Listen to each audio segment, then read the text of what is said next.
¿Se puede ser alérgico a la diálisis? Y en caso de que esto fuera, pues, ¿cuáles son las opciones que se tienen? Este comentario es muy interesante porque hay diferentes formas de establecer qué es una alergia o qué es una reacción de hipersensibilidad diferente a las alergias que nosotros conocemos. ¿Qué sucedería en este caso? La realidad es que, por ejemplo, la diálisis peritoneal son simplemente una solución con electrolitos que va a realizar el intercambio por medio del peritoneo. ¿Cómo alguien podría ser alérgico a esto? Pues podría ser alérgico a los componentes donde está la solución dializante, porque realmente en la solución son electrolitos que nosotros estamos conteniendo, además de la glucosa, que es difícil que alguien sea alérgico a esa exposición. Ahora, por ejemplo, las soluciones de 4.25%, las bolsas rojas, pueden llegar a ser bastante irritantes al peritoneo y esto generar una sintomatología como si fuera una alergia, pero realmente no lo es. Simplemente es irritante el material. Luego está aquellos pacientes que son alérgicos pues al caucho, al látex o a los guantes con los que estamos tocando, y eso también le puede llegar a generar una reacción de hipersensibilidad. La estrategia, por ejemplo, con estos pacientes sería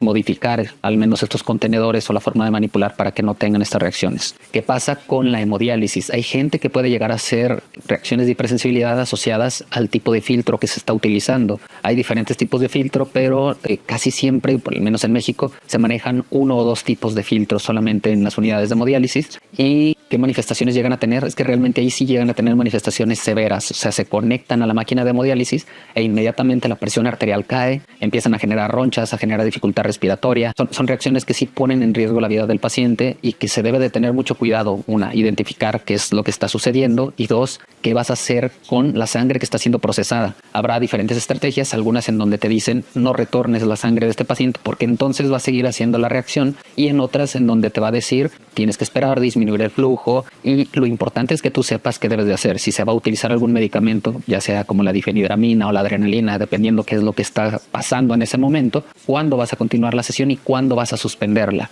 ¿Y cuál es la estrategia en este tipo de pacientes? Pues cambiar el tipo de filtro que se esté utilizando. A veces la máquina puede llegar a tener ciertas toxinas que dejan bacterias que pudieron haber estado alojadas por alguna razón, ya sea por falta de mantenimiento o había algo dentro del circuito, que hay contaminaciones también de los materiales del circuito donde está la hemodiálisis, y se liberan estas toxinas que son pirógenas, o sea, se generan la liberación de sustancias que pueden llegar a generar fiebre y da una sintomatología muy similar. Entonces hay que ser muy finos, al menos en determinar esto, que no siempre va a ser como las alergias que nosotros conocemos, pero sí nos va a dar una sintomatología muy importante.